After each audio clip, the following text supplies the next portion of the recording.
ಭಾಗಮಂಡಲದ ಬಗಂಡೇಶ್ವರ ದೇವಾಲಯದ ಬಳಿ ಅಂಗಡಿ, ಮಳಿಗೆಗಳು ಹಾಗೂ ವಸತಿ ಗೃಹ ಸಮುಚ್ಚಯ ನಿರ್ಮಾಣ ಕಾರ್ಯ ಪ್ರಗತಿಯಲ್ಲಿದ್ದು, ಇದಕ್ಕೆ ಸಾರ್ವಜನಿಕರಿಂದ ತೀವ್ರ ವಿರೋಧ ವ್ಯಕ್ತವಾಗಿ ಕಾಮಗಾರಿಯನ್ನು ಕೂಡಲೇ ಸ್ಥಗಿತಗೊಳಿಸಬೇಕೆಂದು ಒತ್ತಾಯಿಸಿದ್ದಾರೆ.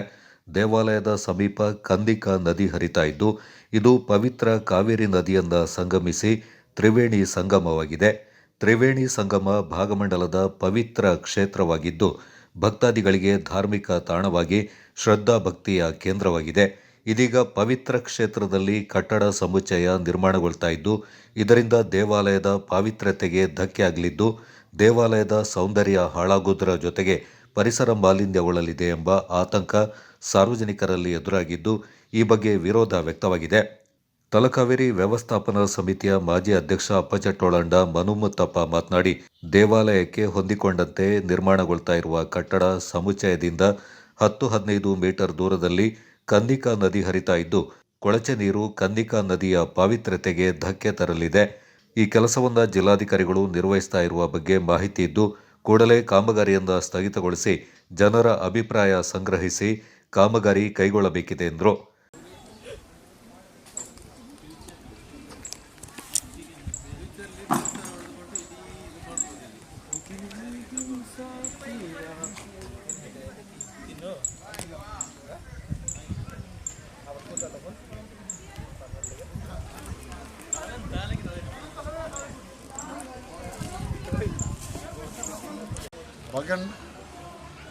ಭಾಗಮಂಡಲದ ಬಗಂಡೇಶ್ವರ ದೇವಸ್ಥಾನದ ಮುಂಭಾಗದಲ್ಲಿ ಅದರ ಕಟ್ಟಡಕ್ಕೆ ಸೇರಿಕೊಂಡು ಏನೋ ಒಂದು ಕಟ್ಟಡ ನಿರ್ಮಾಣ ಆಗ್ತಿರೋದನ್ನು ನಾವು ಗ್ರಾಮ ಪಂಚಾಯತಿ ಅಧ್ಯಕ್ಷರು, ನಾವಿಲ್ಲಿ ಸ್ಥಳೀಯರು ಬಂದು ನೋಡಿದಾಗ ಭಾಳ ಆಶ್ಚರ್ಯವಾಯಿತು. ಪಕ್ಕದಲ್ಲೇ ಕನ್ನಿಕಾ ನದಿ ಹರಿತಾ ಇದೆ. ಆ ಕನ್ನಿಕಾ ನದಿ ಹರಿದು ಆ ಕಾವೇರಿಯನ್ನು ಸೇರುವಂಥ ಜಂಕ್ಷನ್ ಇದು.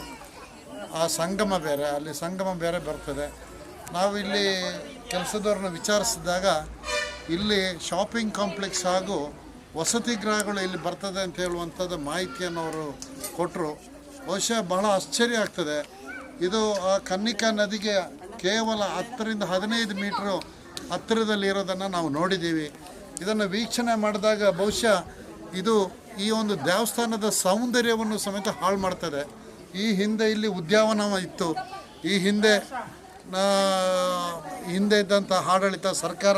ಭಾಗಮಂಡಲ ಗ್ರಾಮ ಪಂಚಾಯತಿ ಅಧ್ಯಕ್ಷ ಕಾಳನ ರವಿ, ಸಾಮಾಜಿಕ ಹೋರಾಟಗಾರ ಕುದುಕುಳಿ ಭರತ್, ಭಾಗಮಂಡಲ ಸಹಕಾರಿ ಸಂಘದ ಅಧ್ಯಕ್ಷ ಹೊಸೂರ್ ಸತೀಶ್ ಕುಮಾರ್ ಜೋಯಪ್ಪ, ಜಿಲ್ಲಾ ಪಂಚಾಯತ್ನ ಮಾಜಿ ಸದಸ್ಯ ರಾಜೀವ್ ಮತ್ತಿತರ ಪ್ರಮುಖರು ಈ ಸಂದರ್ಭ ಪಾಲ್ಗೊಂಡಿದ್ದರು.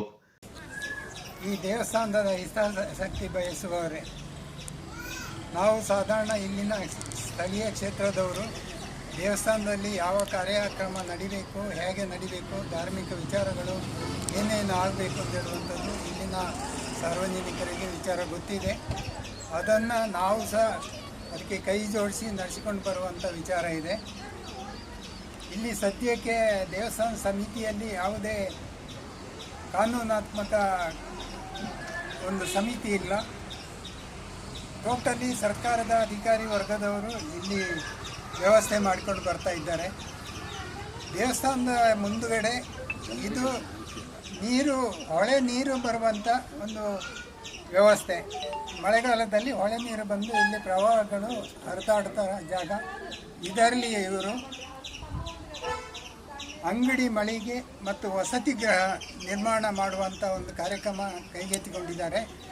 ಇಲ್ಲಿ ಸಾರ್ವಜನಿಕರನ್ನು ಕರೆದದ್ದಾಗಲಿ ಅಥವಾ ಪಂಚಾಯಿತಿಯವರನ್ನು ಕೇಳಿದಾಗಲಿ ಅಥವಾ ಹಿರಿಯರು ಅಥವಾ ಇನ್ನು ಬೇರೆಯವರನ್ನು ಕೇಳಿ ಏನು ಮಾಡ್ಬೋದು ಅಂತ ವಿಚಾರವನ್ನು ಕೇಳಿ ಇದನ್ನು ಕೈಗೆತ್ತಿಕೊಳ್ಳಿಲ್ಲ.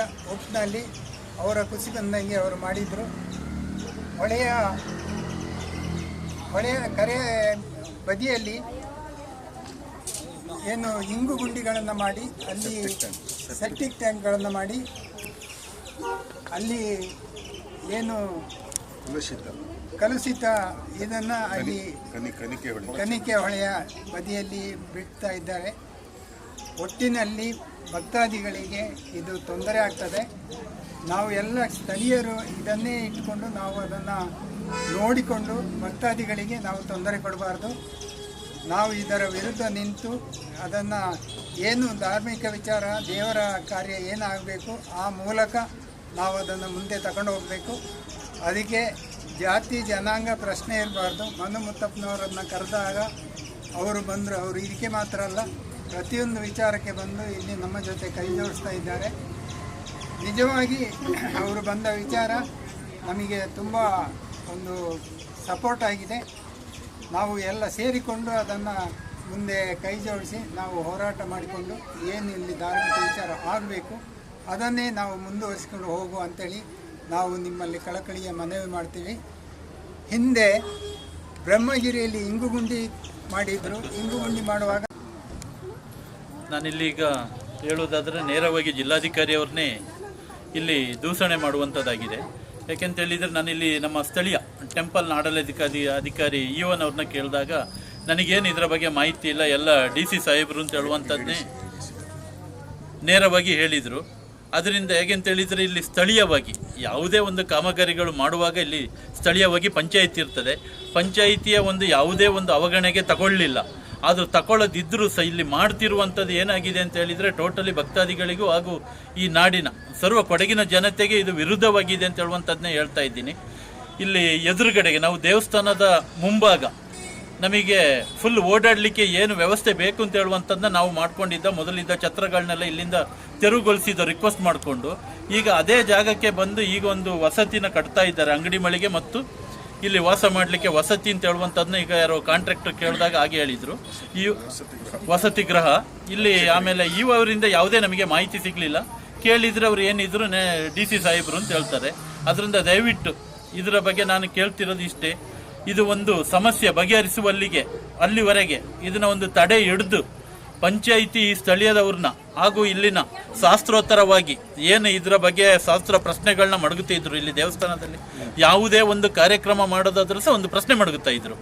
ಈ ಪ್ರಶ್ನೋತ್ತರನ ಮಡಗಿಕೊಂಡು ಆಮೇಲೆ ಈ ಕಾರ್ಯಕ್ರಮ ಕೆಲಸದ ಕಾರ್ಯವನ್ನು ಕೈಗೆತ್ತಿಕೊಳ್ಬೇಕು ಅಂತೇಳಿ ನಾನು ಕೇಳ್ತಾ ಇದ್ದೀನಿ. Kodagu channel news Duggala Sadananda ದಾಪಕ್ಲೋ.